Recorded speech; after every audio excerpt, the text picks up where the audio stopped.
اعوذ باللہ من الشیطان اللعین الرجیم بسم اللہ الرحمن الرحیم حسبنا اللہ ونعم الوکیل نعم المولا ونعم النصیر رب اشرح لی صدری ویسر لی امری واحلل عقدۃ من لسانی یفقہوا قولی الحمد للہ رب العالمین والصلاة والسلام علی رسولہ الانام مولانا و مولا الکونین امام القبلتین جد الحسن والحسین ابی القاسم محمد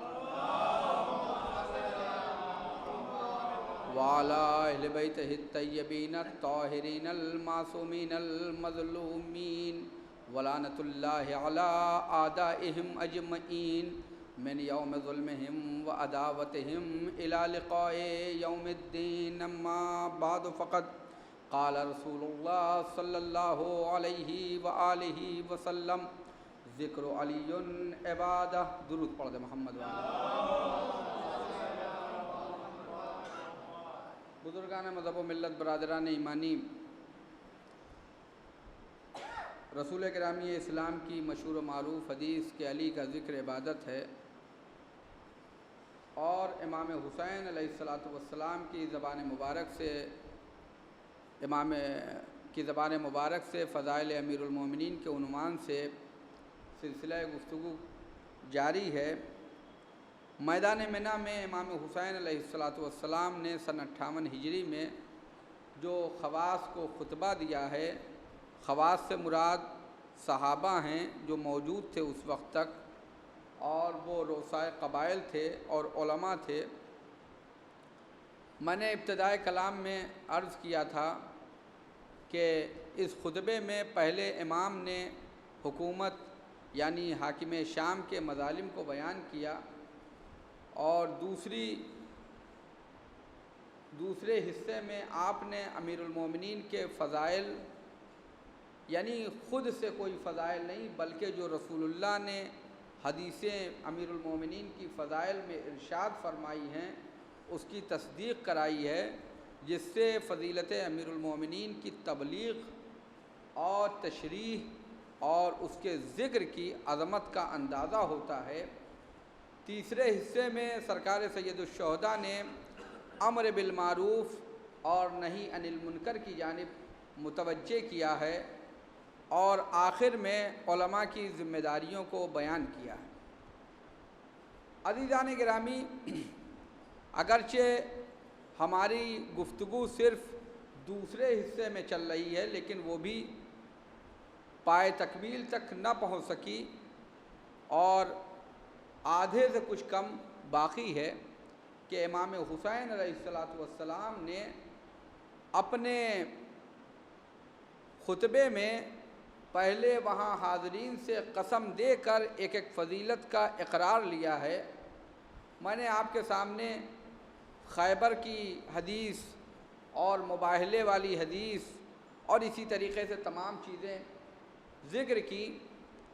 آج میں آپ کے سامنے کہ امام حسین علیہ السلام نے لوگوں کو قسم دیا کہ انشدکم اللہ، اے لوگوں میں تمہیں اللہ کا واسطہ دیتا ہوں کہ جناب جعفر اور جناب حمزہ اور امیر المومنین تشریف فرما تھے، تو رسول اللہ نے جناب امیر المومنین کو متوجہ کر کے اور مخاطب کر کے ارشاد فرمایا، یا علی انت منی و انا منکا، اے علی میں تم سے ہوں، یا علی انت منی و انا منکا، اے علی میں تم سے ہوں اور تم مجھ سے ہو. وَأَنْتَ وَلِيُّ كُلُّ مُؤْمِنٍ بعدی، اور تم ہر مومن کے ولی ہو میرے بعد. عزیزان گرامی، جب امام حسین علیہ السلام نے یہ حدیث کو بیان کیا اور وہاں موجود لوگوں سے پوچھا کہ کیا یہ جو میں نے بیان کیا یہ سچ ہے یا نہیں ہے کہ رسول اللہ نے فرمایا؟ سب نے اس کی تائید کی۔ امام نے ہر حدیث کی تائید کے اوپر کہا کہ اسے لکھ لو، یاد کر لو اور اپنے علاقے میں جا کر اس کی تبلیغ کرنا۔ امام نے اس حدیث کا ذکر کیا کہ جس میں رسول اللہ نے فرمایا یا علی انت منی و انا منکا، اے علی تم مجھ سے ہو اور میں تم سے ہوں، اے علی تم مجھ سے ہو اور میں تم سے ہوں۔ یعنی مطلب یہ ہے کہ اس حدیث کو سمجھنے کے لیے جو کل کی بات آئی تھی تبلیغ سورہ برات کی، اس سے اگر آپ اس کو ملائیے گا تو ایک نتیجہ ملے گا کہ جب رسول اللہ نے تبلیغ سورہ براءت کے لیے کسی کو بھیجا اور ادھر سے جبریل امین آئے اور اس کے بعد آپ نے امیر المومنین کو بلایا اور کہا کہ اے علی تم جاؤ اور وہ لوگ جہاں بھی ملے ان سے سورہ برات کو لے لینا اور لینے کے بعد تم جا کے اس کی تبلیغ کرنا۔ امیر المومنین حکم پیغمبر کے مطابق چلے اور ذوالحلیفہ میں جا کے ملاقات ہوئی، ان سے سورہ برات لیا اور اس کے بعد آپ مکے چلے گئے اور یہ لوگ مدینے واپس آ گئے۔ تو جب یہ یہاں پر آئے ہیں تو انہوں نے کہا یا رسول اللہ کیا میرے سلسلے میں کوئی آیت نازل ہوئی ہے جو آپ نے ہم سے سورہ برات کو لے لیا؟ تو رسول اللہ نے فرمایا کہ جبریل امین نازل ہوئے تھے اور جبریل امین نے یہ کہا ہے کہ سورہ برات کی تبلیغ آپ کریے، سورہ برات کی تبلیغ آپ خود کریے یا وہ آدمی کرے، رجل من کا، وہ آدمی جو آپ سے ہو۔ یعنی رسول اللہ بتانا چاہتے ہیں کہ کون ہے جو رسول اللہ سے ہے۔ رسول اللہ سے کون ہے؟ کہا علی ہیں۔ آج جو حدیث میں نے بیان کی ہے رسول اللہ اس میں فرما رہے ہیں یا علی انت منی، اے علی تم مجھ سے ہو، وَأَنَا مِنْكَ اور میں تم سے ہوں۔ یعنی بتانا چاہتے ہیں جو کام نبی کا ہوگا وہ نبی کریں گے یا پھر مولا علی کریں گے۔ اور اس کے بعد فرمایا وَأَنْتَ وَلِيُّ كُلِّ مُؤْمِنٍ اور تم ہر مومن کے ولی ہو، تم ہر مومن کے ولی ہو۔ کہا ولی معنی کیا ہوتا ہے؟ کہا ولی کے معنی دوست کے ہوتا ہے، ولی کے معنی دوست کے ہوتا ہے، چاہنے والے کے ہوتا ہے۔ اچھا جب چاہنے والے کے ہوتا ہے، دوست کے ہوتا ہے، تو یہ من بعدی کی کیوں قید لگی ہوئی ہے کہ میرے بعد ہو، میرے بعد ہو، میرے بعد ہو؟ یہ من بعدی کی قید کیوں لگی ہوئی ہے؟ یہ قید بتا رہی ہے کہ جس طرح سے رسول اللہ کو مومنین کے اوپر ولایت حاصل ہے اسی طریقے سے امیر المومنین کو بھی حاصل ہے۔ تو یہ ایک حدیث ہے۔ اور اس کے بعد جو دوسری حدیث آپ نے جب اس کا اقرار لے لیا تو اس کے بعد دوسری حدیث بیان کی اور اس حدیث میں پیغمبر نے کہا، امیر المومنین امام حسین فرماتے کہ انشدکم اللہ، اے لوگوں میں تمہیں اللہ کا واسطہ دیتا ہوں کہ یہ بتاؤ رسول اللہ سے امیر المومنین تخلیہ فرماتے تھے، یعنی اکیلے بیٹھ کر گفتگو کرتے تھے، دن میں بھی اکیلے بیٹھ کر گفتگو کرتے تھے اور شب میں بھی اکیلے بیٹھ کے گفتگو کرتے تھے۔ اور یہ روایت ہے، خود لوگوں نے کہا ہاں یہ بھی صحیح ہے، تو امام نے کہا اسے لکھ لو، اسے یاد کر لو اور اپنے علاقے میں جا کے بتانا کہ اگر رسول اللہ کسی سے مشورہ کرتے تھے، کسی سے راز و نیاز کرتے تھے تو وہ صرف و صرف علی ابن ابی طالب تھے۔ اگر کسی سے راز و نیاز کرتے تھے تو وہ علی ابن ابی طالب ہیں جن سے راز و نیاز رسول اللہ کرتے تھے۔ اور یہ خود امہات المومنین سے، ازواج پیغمبر سے بھی ہے کہ رسول اللہ کسی بھی زوجہ کے یہاں ہوں، رسول اللہ کسی بھی زوجہ کے یہاں ہوں، لیکن امیر المومنین کا اپنا وقت تھا، وہ آتے تھے اور یہ بیٹھتے تھے اور رات بھر بیٹھ کر، رات کے سناٹے میں بیٹھ کر گفتگو کر رہے ہیں۔ امیر المومنین اس گفتگو کے بارے میں خود فرماتے ہیں دوسری مقام پر کہ میں رسول اللہ کے ساتھ رہا، جب میں رسول اللہ کے ساتھ تناؤ ہوتا تھا، میں کوئی سوال کرتا تھا تو رسول اللہ اس کا جواب دیتے تھے. میں جب کوئی سوال کرتا تھا تو رسول اللہ اس کا جواب دیتے تھے. اور اس کے بعد اگر میں سوال نہیں کرتا تھا، میں خاموش رہتا تھا، تو رسول اللہ خود سے کچھ نہ کچھ بتاتے تھے. رسول اللہ خود سے کچھ نہ کچھ بتاتے تھے. عزیزان گرامی یاد رکھیے، اگر چھوٹے اور بڑے بیٹھے ہیں تو پھر ادھر ادھر کی بات نہ ہو، بلکہ بڑوں کو چاہیے کہ چھوٹوں کو کچھ کام کی بات بتائیں. ایک صلوات پڑھ دے محمد وعلیہ. پھر امیر المومنین نے فرمایا کہ رسول اللہ نے ہمیں علم کے 1000 باب تعلیم فرمائے اور ہم نے ہر باب سے 1000 باب کھولے. اچھا یہ رسول کون ہے؟ کہ یہ امی ہے، پڑھے لکھے نہیں ہیں. رسول اللہ کو پڑھنا لکھنا نہیں آتا تھا، لہذا رسول اللہ امی ہے، پڑھنا نہیں آتا تھا. لیکن علم و ہنر تعصب کی تمام دیواروں کو توڑ دیتا ہے. اگر کوئی انسان خدا نخواستہ مریض ہو جائے تو یہ نہیں دیکھے گا کہ کوئی نجیب الطرفین، شیعہ اثنا عشری، 5 وقت کا نمازی، ماہ رمضان کا روزے دار ڈاکٹر ملے تو اس کو دکھائے. کہ بھائی جو اس کا بہتر ہوگا اس کے پاس جائے گا. کوئی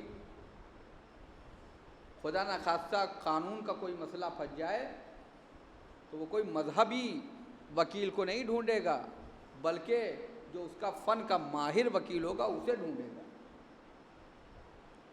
اسی طریقے سے آپ ہر شعبے میں دیکھ لیجئے. اب اہل بیت ائمہ اطہار کی جو امامت کی سب سے بڑی دلیل ہے وہ ان کا علم ہے. اور سب نے دیکھا کہ جب بھی حکومت کے اوپر کوئی مصیبت پڑی، چاہے وہ ثقیفائی حکومت ہو، چاہے اموی حکومت ہو، چاہے عباسی حکومت ہو، جب بھی کوئی علمی مسئلہ آیا تو اہل بیت سے پوچھا گیا اور کہا کہ لولا علی، اگر علی نہ ہوتے تو میں ہلاک ہو جاتا، اگر علی نہ ہوتے تو میں ہلاک ہو جاتا. عزیزان گرامی یہ کیوں کہہ رہے ہیں کہ اگر علی نہ ہوتے تو میں ہلاک ہو جاتا؟ یہ علی کے علم کی وجہ سے کہہ رہے ہیں.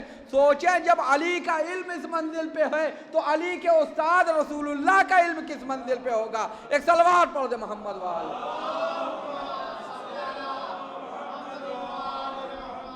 علی کے جو استاد ہیں رسول اللہ، جن آغوش میں علی نے علم حاصل کیا ہے، جن سے علی نے تربیت پائی ہے، ان کا علم کس منزل پہ ہوگا؟ اور یہ رسول اللہ اور امیر المومنین کا ساتھ ہمیشہ رہتا تھا اور ہر مقام پہ رہتا تھا. مدینے میں لوگ دیکھتے تھے کہ وقت معین ہے کہ رسول اللہ امیر المومنین کے ساتھ ہے، اس وقت کوئی نہیں ہوتا تھا، کسی کو اجازت نہیں تھی، وہ راز و نیاز ہوتا تھا. اچھا مسئلہ کیا ہوتا ہے آپ کے سامنے میں عرض کر دوں کہ اگر کوئی یہاں پر کوئی بہت پڑھا لکھا آدمی آ جائے اور وہ کسی ایسی جگہ چلا جائے کہ جہاں پر سب انگوٹھا ٹیک ہو، تو وہ تلاش کرے گا کون ہے جس سے گفتگو کرے، کون ہے جس سے راز دل کرے، تو وہ تلاش کرے گا. پھر اس کے بعد وہ صنف جو سنخیت ہوتی ہے اس کے مطابق ہوتا ہے. اب آپ سوچئے کہ کوئی مدینۃ العلم ہے تو وہ ان سے کیا بات کرے گا؟ ان سے تو بس جو کام کی بات ہے وہ کرے گا، اس کے علاوہ کیا راز اور دل کی بات کر سکتا ہے؟ کیونکہ اہلیت نہیں ہے، صلاحیت نہیں ہے. اور یہ صلاحیت صرف ایسا نہیں ہے، نہ اصحاب میں وہ صلاحیت ہے کہ اس چیز کو تحمل کر سکے، نہ ازواج میں وہ صلاحیت ہے کہ اس چیز کو سمجھ سکے. لہذا امیر المومنین سے رسول اللہ گفتگو کرتے تھے. اور یہ روایت بھی ہے، جناب ابو ذر غفاری سے روایت ہے کہ صرف یہ نہیں کہ ایک جگہ بیٹھ کر، بلکہ رات کے سناٹے میں کہیں جا رہے ہیں تو امیر المومنین کو لے کے جاتے تھے. جناب ابو ذر غفاری کہتے ہیں کہ میں نے دیکھا کہ اندھیرا ہے، رسول اللہ اپنے حجرے سے نکلے اپنے گھر سے نکلے، امیر المومنین کا ہاتھ تھامے ہوئے چلے۔ میں نے کہا یہ کہاں جا رہے ہیں؟ چلے ہم بھی چلتے ہیں۔ ہم بھی پیچھے پیچھے چلے۔ رسول اللہ بقیع میں آئے، جنت البقیع میں آئے۔ رسول اللہ نے جنت البقیع میں آ کر اہل بقیع کو سلام کیا، ان کے لیے رحمت کی دعا کی، ان کی مغفرت کی دعا کی۔ کہا میں بھی ساتھ میں تھا۔ کہا تم بھی ہو؟ آؤ تم بھی آؤ۔ اس کے بعد رسول اللہ اپنے والد کی قبر پہ گئے، کیونکہ رسول اللہ کے والد مدینے میں دفن ہیں۔ اگرچہ اب ان کی قبر کا نشان آل سعود نے مٹا دیا، وہ پارکنگ میں مسجد النبوی کی چلی گئی ہے وہ قبر، اس کا نشان مٹ گیا جناب عبداللہ کی قبر کا، لیکن وہاں لے کے گئے۔ جناب ابو ذر غفاری کہتے ہیں کہ جب میں وہاں پہنچا رسول اللہ کے ساتھ جناب عبداللہ کی قبر پہ، جیسے ہی پیغمبر اپنے والد کی قبر پر آئے، قبر کھلی، جناب عبداللہ باہر تشریف لائے۔ رسول اللہ نے ان کو سلام کیا، امیر المومنین نے ان کو سلام کیا، انہوں نے جواب سلام دیا، اور اس کے بعد جناب عبداللہ نے کہا اشہد ان لا الہ الا اللہ و اشہد ان محمد رسول اللہ۔ تو کہا کہ میں گواہی دیتا ہوں اللہ ایک ہے، اس کے سوا کوئی معبود نہیں، اور اس کے بعد کہا کہ اے محمد تم اللہ کے، واشہد انک یا محمد رسول اللہ، اور اے محمد تم اللہ کے رسول ہو۔ تو رسول اللہ نے فرمایا کہ اے بابا آپ کا ولی کون ہے؟ انتا ولی کل مومن من بعدی، آپ کا ولی کون ہے؟ تم میرے بعد اے علی تم میرے بعد ہر مومن کے ولی ہو، آپ کا ولی کون ہے؟ جناب عبداللہ خاموش۔ تو فرمایا کہ یہ میرا بھائی علی آپ کا ولی ہے۔ توجہ چاہتا ہوں، یہ میرا بھائی علی آپ کا ولی ہے۔ انہوں نے کہا واشہد ان علی ولی اللہ، میں گواہی دیتا ہوں علی اللہ کے ولی ہیں۔ پھر اس کے بعد رسول اللہ چلے وہاں سے، کہا میں بھی ساتھ ہو لیا، آئے مزار بی بی آمنہ پہ، جناب آمنہ کے مزار پہ آئے۔ جناب آمنہ جن کے روضے کو ابھی چند برس پہلے آل سعود نے توڑ دیا، کیونکہ یہ رسول اللہ کے اعلان رسالت سے پہلے دنیا سے گئی ہیں، تو معاذ اللہ یہ مسلمان نہیں تھی، بلکہ ان کی شان میں گستاخی کرتے ہوئے ان کو کافرہ و مشرکہ کہا۔ جناب آمنہ کی قبر پہ آئے پیغمبر، قبر کشادہ ہوئی، بی بی آمنہ باہر تشریف لائیں۔ جب بی بی آمنہ باہر تشریف لائیں، رسول اللہ نے اپنی والدہ گرامی کو سلام، انہوں نے فرمایا اشہد ان لا الہ الا اللہ و اشہد انک یا ولدی محمد انت رسول اللہ۔ فرمایا کہ اور میں گواہی دیتی ہوں کہ اے میرے بیٹے محمد تم اللہ کے رسول۔ تو پیغمبر نے ان سے بھی سوال کیا۔ اب آپ دیکھیے رسول اللہ نے کیا فرمایا، کہ جناب ابو ذر کہتے ہیں کہ جناب آمنہ نے اور جناب عبداللہ نے کلمہ پڑھا، جناب آمنہ نے اور جناب عبداللہ نے کلمہ پڑھا۔ تو رسول اللہ نے اپنی والدہ سے بھی یہی کہا کہ آپ کا ولی کون ہے؟ جناب آمنہ خاموش ہیں، تو ایک مرتبہ فرمایا کہ یہ میرا بھائی علی آپ کا ولی ہے، تو انہوں نے بھی کہا علی ولی اللہ، کہ علی اللہ کے ولی ہیں۔ جناب آمنہ نے کلمہ پڑھا، اور اس کے بعد آپ غور فرمائیے کہ ولایت علی کتنی اہم ہے، عظمت علی کتنی اہم ہے، کہ اگر کوئی اللہ کی وحدانیت کی گواہی دے، رسول کی رسالت کی گواہی دے، لیکن اگر علی کی ولایت کی گواہی نہ دے، چاہے رسول اللہ کے والدین ہی کیوں نہ ہو، رسول اللہ اسے قبول نہیں کرتے ہیں۔ اگر رسول اللہ کے والدین بھی علی کی ولایت کی گواہی نہ دیں تو رسول اللہ اسے قبول نہیں کرتے۔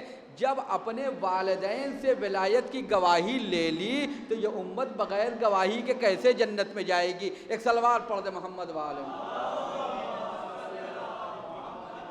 جناب ابو ذر نے دوسرے دن کچھ مومنین کو بتا دیا، کچھ صحابہ کو بتا دیا، ایک طرح سے کہ ابو ذر نے جھوٹ بولا، رسول اللہ پہ تہمت رکھی ہے۔ پہنچ گئے رسول اللہ کی خدمت میں، یا رسول اللہ ابھی آپ باحیات ہیں، آپ کے اوپر ابو ذر نے تہمت رکھی ہے۔ کہا کیا کہا ہے؟ ابو ذر کو بلایا جائے۔ ابو ذر نے کیا کہا ہے بتایا کہ یہ ایسے ایسے کہا. پہلے آپ بقیع میں گئے, اس کے بعد جناب عبداللہ کے مزار پہ گئے, انہوں نے کلمہ پڑھا, آپ نے ان سے علی کی ولایت کی گواہی لی. پھر آپ اپنی والدہ کی قبر پہ گئے, انہوں نے شہادتین کی گواہی دی, آپ نے ان سے علی کی ولایت کی گواہی لی. رسول اللہ نے نہ یہ کہا کہ ابو ذر نے سچ کہا اور نہ یہ کہا کہ ابو ذر نے جھوٹ کہا, بلکہ فرماتے ہیں رسول اللہ کہ آسمان نے سایہ نہیں کیا, زمین نے بوجھ نہ اٹھایا کہ جو ابو ذر سے زیادہ سچا ہو,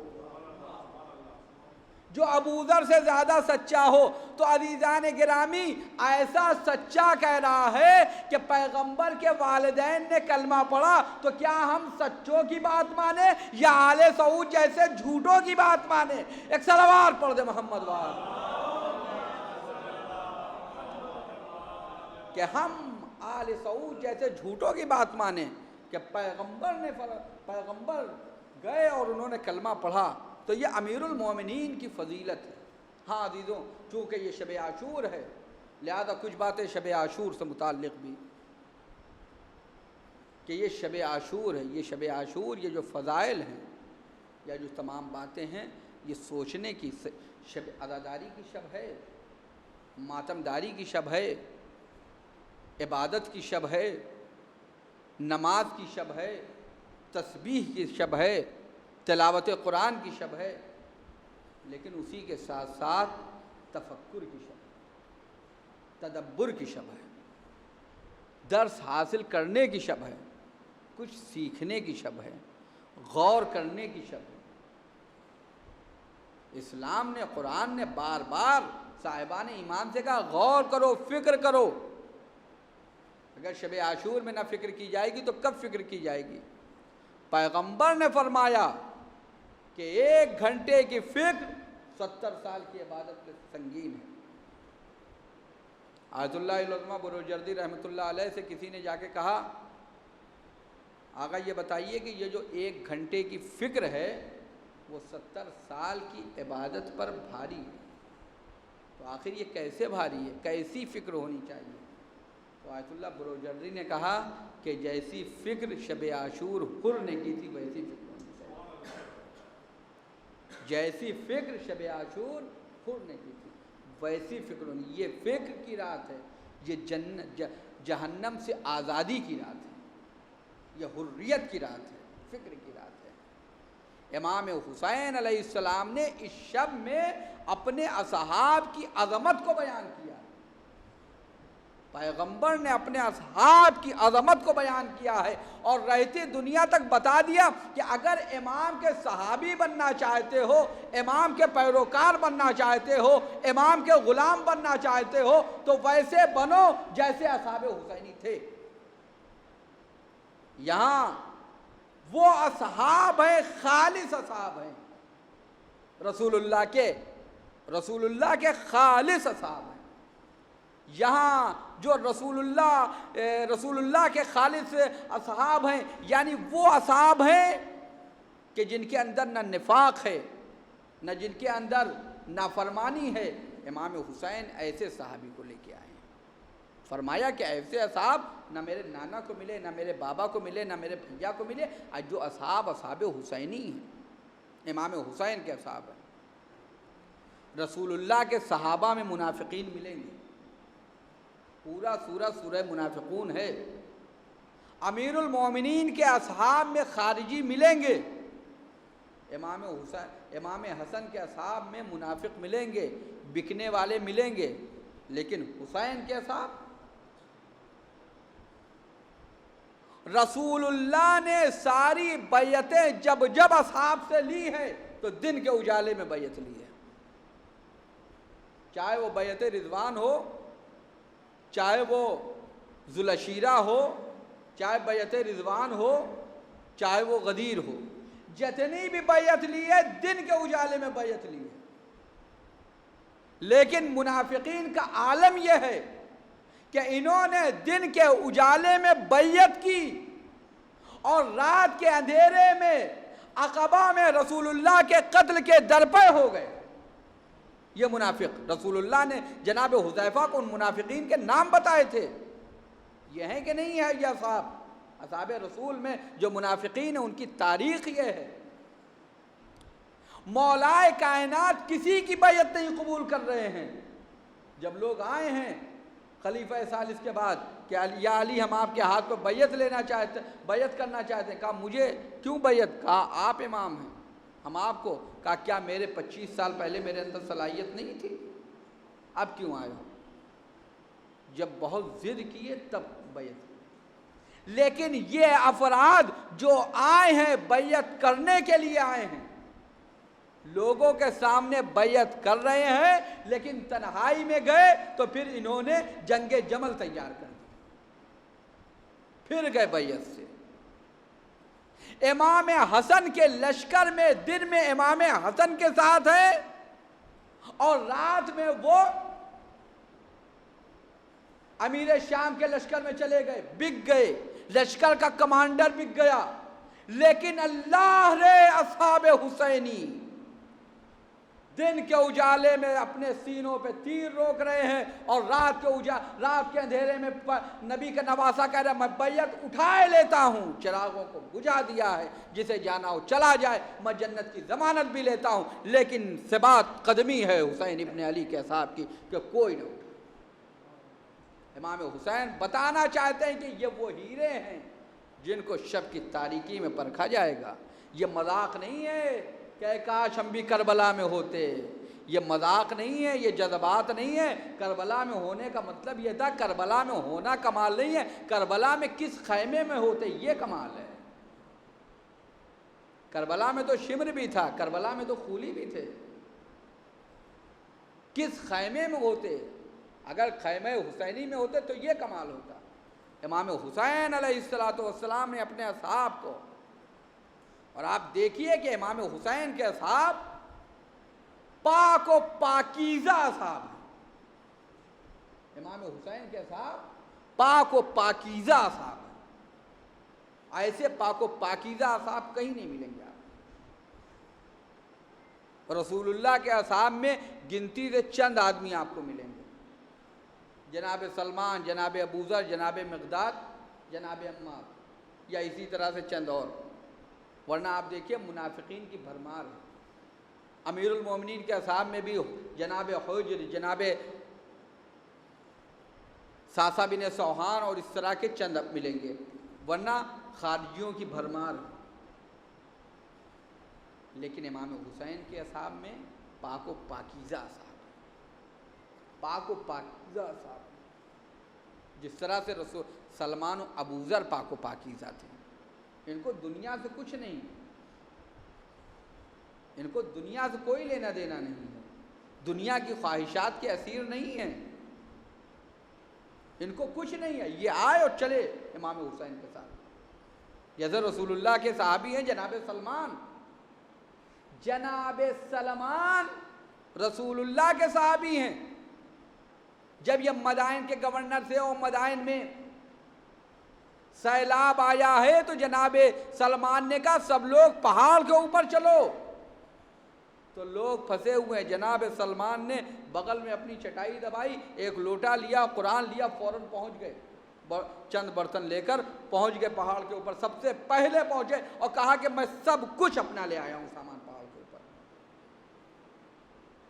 اور لوگ ابھی اپنے سامان میں پھنسے ہوئے تھے۔ جناب سلمان نے کہا کہ قیامت کے دن بھی جو سب سے ہلکا جو رہے گا معاملہ اسی کو آسانی ہوگی۔ اصحاب حسینی اسی منزل پہ تھے، دنیا کی محبت میں نہیں تھے، اولاد کی محبت میں نہیں تھے، اولاد سے محبت اس لیے تھی تاکہ حسین پر قربان کریں، سائے کی طرح اپنے امام کے ساتھ رہتے تھے۔ جناب یزید بن سبیت کی تاریخ دیکھیے، جب بصرے میں پہنچے ہیں، امام حسین علیہ السلام کا خط پہنچا ہے بصرے کے اندر، تو جناب یزید بن سبیت جو کربلا کے شہید ہیں، انہوں نے آ کے جناب ماریہ جو بصرے کی رہنے والی ہیں، بصرے میں آپ کا گھر شیعوں کے رہنے کا، شیعوں کا جم ہونے کا ایک مرکز ہے، یعنی بتا رہی ہے کہ اگر گھر بنوا رہے ہو تو گھر میں تمہارے مومنین کے جمع ہونے کی جگہ ہو، محل بنوانے کا کام نہیں ہے، بلکہ وہ گھر ہو کہ جہاں پر صاحبان ایمان اور جہاں پر علی والے، جہاں ذکر علی ہو، جہاں نصرت حسین کی بات ہو۔ جمع ہوتے تھے جناب ماریہ کے گھر میں۔ جناب یزید بن سبیت جو امام حسین کے صحابی ہیں اور آئے ہیں کربلا میں، شہید ہوئے ہیں، انہوں نے کہا کہ آقا حسین کا خط آیا ہے، انہوں نے نصرت کے لیے بلایا، کہا ہاں بلایا ہے، کہا میں تو جاؤں گا، میں تو جاؤں گا۔ انہوں نے فرمایا کہ مجھے اللہ نے 10 بیٹے دیے ہیں، 10 بیٹے سامنے، کہا یہ بتاؤ کون کون چلے گا میرے ساتھ امام حسین کی نصرت کے لیے؟ سب کو شہید ہونا، جو جائے گا وہ شہید ہوگا۔ 2 بیٹے جناب عبداللہ اور جناب عبید اللہ، ان کے بیٹے، کہا بابا ہم چلیں گے، کہا چلو۔ کچھ لوگوں نے کہا کہ ابن زیاد کے فوجی لگے ہوئے ہیں، کہا کچھ بھی ہو ہم جائیں گے۔ ان کو پرواہ نہیں تھی، نہ اپنی پرواہ نہ اپنی اولاد کی پرواہ، چلے گئے کربلا تک۔ صبح عاشور جناب محمد جو کربلا کے شہید ہیں، ان سے امام حسین علیہ السلام نے بلا کے کہا اے محمد میں نے سنا کہ تمہارے بیٹے کو گرفتار کر لیا گیا تمہاری وجہ سے، کہہ رہے ہیں کہ جب تک تمہارا باپ حسین کا ساتھ نہیں چھوڑے گا تب تک تمہیں آزاد نہیں کیا جائے گا، جاؤ اپنے بیٹے کو آزاد کرا لو۔ کہا آقا ایک بیٹے کی بات کرتے ہیں، 1000 بیٹے ہوں گے وہ بھی قربان کر دیں گے۔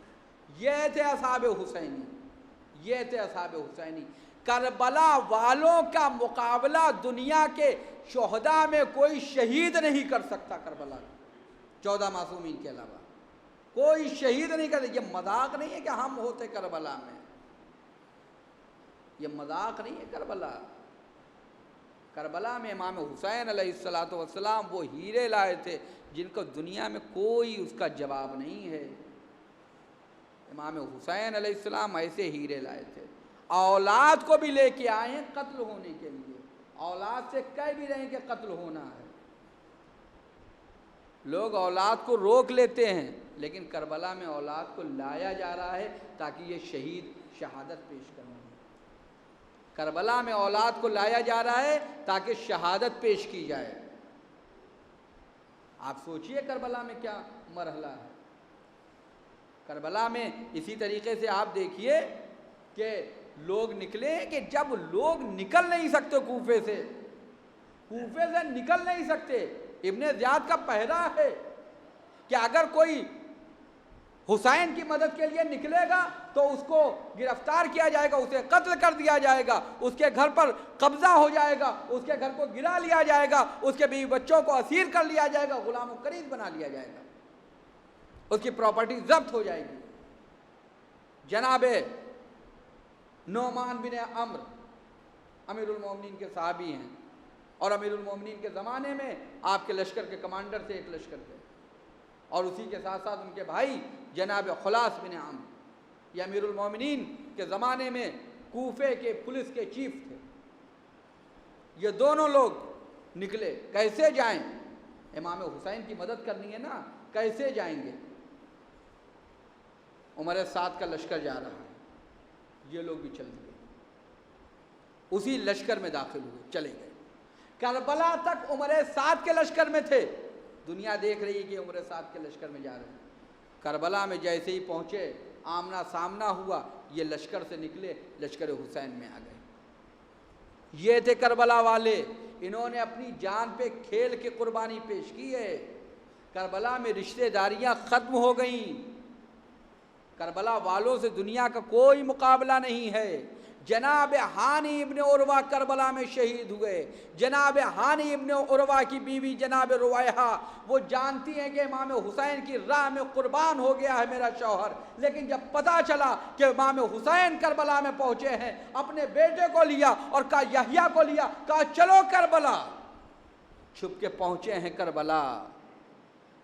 ابھی تو شوہر کو کی شہادت کو 20 دن بھی نہیں ہوئے تھے، 20-22 دن ہی ہوئے تھے، لیکن شوہر کے غم کو بھول کر، بیوگی کو اپنی بھول کر کربلا چلی ہیں۔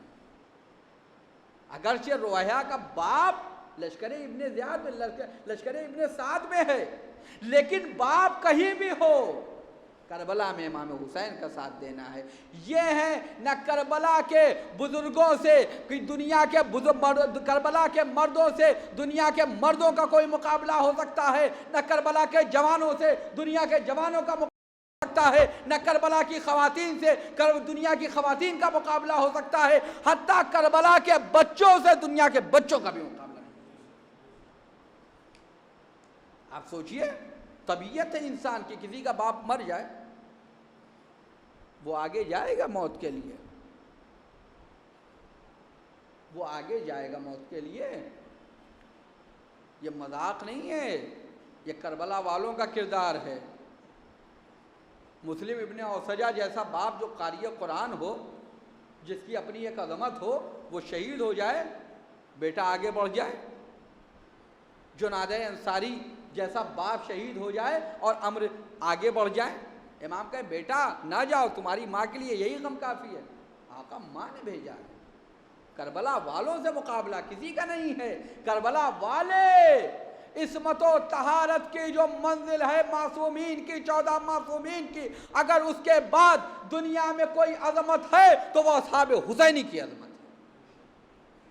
ان کا مقابلہ کسی سے نہیں ہو سکتا ہے، کوئی بھی ہو۔ نہ بدر کے شہید ان کا مقابلہ کر سکتے ہیں، نہ احد کے شہید ان کا مقابلہ کر سکتے ہیں، نہ صفین کے شہید ان کا مقابلہ کر سکتے ہیں، نہ نہروان کے شہید مقابلہ کر سکتے ہیں۔ کہیں کوئی ان کا مقابلہ نہیں کر سکتا کربلا والوں کے برابر، کیونکہ ان جنگوں میں جو گئے تھے ان کو یہ یقین نہیں تھا، ان کو یہ بھی معلوم تھا ممکن ہے شہید ہوں، ممکن ہے بچ کے آ جائیں، لیکن جو کربلا میں آیا ہے اسے معلوم ہے کہ اسے قتل ہونا ہے، اسے شہید ہونا ہے۔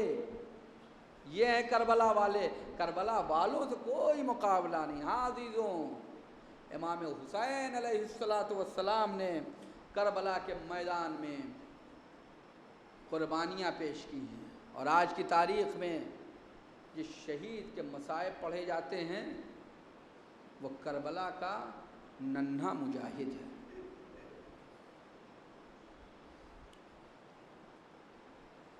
مرجع علی قدر آیت اللہ العظمہ میرزا قمی رحمۃ اللہ علیہ توسل کرتے تھے، کہتے تھے کہ حضرت علی اصغر باب الحوائج ہے، کوئی پریشانی ہو جناب علی اصغر سے توسل کرو، ان کے توسل سے اللہ سے دعا مانگو۔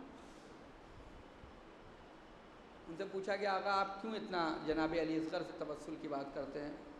کہا کربلا کا آنکھوں میں آنسو آ جاتے تھے، کہتے تھے دنیا میں کربلا میں اور جو شہید تھے یا تو انہوں نے جنگ کی ہے، اور اگر جنگ نہیں کر سکتے تو کم از کم اپنے دفاع میں چند قدم چل تو سکتے تھے، بھاگ تو سکتے تھے، دوڑ تو سکتے تھے، لیکن علی اصغر کو تنہا شہید ہے جو نہ چل سکتا تھا۔ جناب علی اصغر، سوچیں عزیزوں، کتنی قلب امام سجاد کو کتنی تکلیف تھی جب منہال سے ملاقات ہوئی۔ منہال کوفے سے آ رہے ہو؟ منہال ہاں مولا کوفے سے آ رہا ہوں۔ کہا منہال جانتے ہو کوفے میں کیا ہوا؟ کیا ہو رہا ہے کوفے میں؟ مولا ابن زیاد کو قتل کر دیا گیا، مولا عمر سعد کو قتل کر دیا گیا۔ امام نے کہا منہال حرملہ کا کیا حال ہے؟ کہا مولا ابھی وہ زندہ ہے۔ امام سجاد نے ہاتھوں کو بلند کیا، پروردگار حرملہ کو آگ کا عذاب نازل کرے، پروردگار اسے لوہے کا عذاب دے، پروردگار اسے جہنم میں جگہ دے۔ جناب منہال کہتے ہیں کہ اس کے بعد جو میں کوفے آیا تو میں نے دیکھا کہ جناب مختار آ رہے ہیں، ادھر سے حرملہ کو لایا جا رہا ہے۔ جب حرملہ آیا ہے، امام جناب مختار کہتے ہیں کہ اے ملعون یہ بتا تو نے کربلا میں کیا کیا تھا؟ وہ کہتا ہے کہ میں 3 تیر میں نے چلائے تھے کربلا میں۔ ایک تیر ننھے سے گلے پہ چلایا تھا، دوسرا تیر علمدار کی آنکھ پہ چلایا تھا، تیسرا تیر جب ہر طرف سے زہرا کا لال یک و تنہا تھا تو میں نے قلب حسین پہ تیر چلایا۔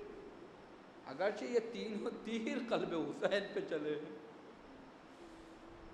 عزیزوں کتنا آپ سوچئے صاحبان اولاد، اگر کوئی بچہ جو بڑا ہو اپنی بات کہہ سکتا ہو، اگر اس کو کوئی مشکل ہوتی ہے تو والدین کو اتنا رہتا ہے کہ بیٹا کہاں تکلیف ہے، کچھ سمجھ جاتے ہیں، لیکن اگر ایسا کوئی شیرخوار بچہ ہو، اس کو کوئی تکلیف ہو تو والدین تڑپ جاتے ہیں، یہ تو اپنی بات بھی نہیں بتا سکتا اس کو کہاں تکلیف ہے، یہ تو اپنی بات بھی نہیں بتا سکتا کہ کہاں اس کو تکلیف ہے، کیا تکلیف ہے، والدین تڑپتے رہتے ہیں، والدین تڑپتے رہتے ہیں۔ عزیزوں یہ حسین کا بیٹا ہے، شہادت حسینی کے اختتام کا نام ہے علی اصغر، یہ مہر ہے نام شہادت حسینی کے مہر کا نام علی اصغر ہے۔ عزیزوں آپ تصور کریے کہ اگر کسی کا بیٹا مریض ہو اور ماں بے چین ہو اور شوہر آئے اور بیٹے کو لے کے جانا چاہے ڈاکٹر کے یہاں، اور خدا نخواستہ یہ ایسے تجربے میں آیا ہے، دیکھنے کا آیا ہے، ایک صاحب گھر سے فون آیا، گئے گھر پہ پہنچے کہا کیا ہوا، کہا بیٹا بیمار ہے، فوراً ہی بیٹے کو اٹھایا ہے، چھوٹا بیٹا ہے، شیرخوار بچہ ہے، اس کو ڈاکٹر کے یہاں لے کے دوڑے ہیں۔ جب تک ڈاکٹر کے یہاں پہنچے، ڈاکٹر نے دیکھا، کہا کہ یہ تو اللہ آپ کو صبر دے۔ اب وہ خود کہتے تھے کہ میں گھر تک تو پہنچ گیا لیکن ہمت نہیں پڑ رہی،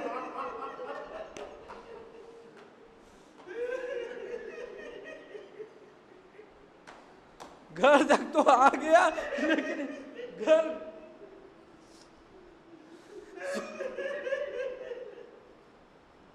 امام حسین علیہ السلام، عزیزوں سوچئے چھوٹے سے بچے کا گلا کتنا بڑا ہوتا ہے، 3 بھاگ کا تیر تو چھیدتا ہے، لیکن کہتے ہیں کہ روایت کہتی ہے فَضُوِحَ الصَّبِيُّ مِنَ الْأُذْنِ إِلَى الْأُذْنِ، بچہ ایک کان سے دوسرے کان کی طرف ذبح ہو گیا، مطلب یہ ننھا سا گلا۔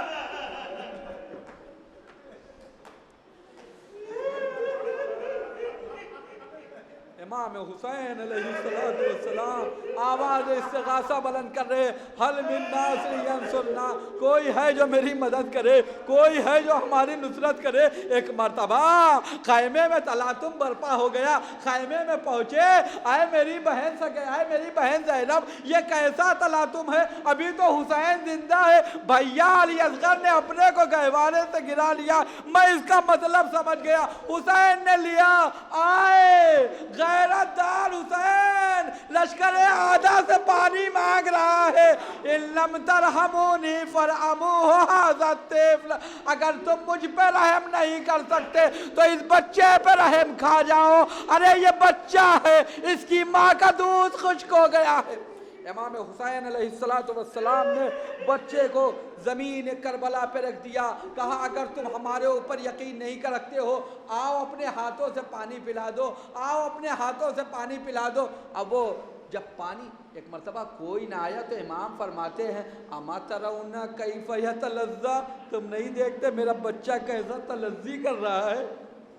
تلذی اس کیفیت کو کہتے ہیں کہ مچھلی جب ایک مرتبہ پانی سے نکلتی ہے تو اپنے کو اچھالتی ہے، لیکن جب اس کے بعد اس کو پانی نہیں ملتا ہے پھڑپھڑاتی ہے، پھر اس کے بعد آخری کیفیت جب اس کے جسم میں طاقت نہیں رہتی ہے، بس کبھی منہ کھولتی ہے کبھی بند کرتی ہے، منہ کھولتی ہے بند کرتی ہے، اس کیفیت کو تلذی کہتے ہیں۔ امام کہتے ہیں کیف یتلذی، ارے میرا اصغر جزاکم ربکم خیر الجزا۔ ہاں عزیزوں حسین نے آغوش میں لیا، ادھر سے ہرملا کا تیر چلا، ارے ننھا سا گلا تھا، حسین راوی کہتا ہے فَذَبِحَ الصَّبِيُّ مِنَ الْأُذْنِ إِلَى الْأُذْنِ، بچہ ایک کان سے دوسرے کان تک ذبح ہو گیا، حسین نے ہاتھ میں لیا، اس وقت عزادارو تمہیں یاد کیا ہے لیتکم فی یوم عاشوراء جمیعا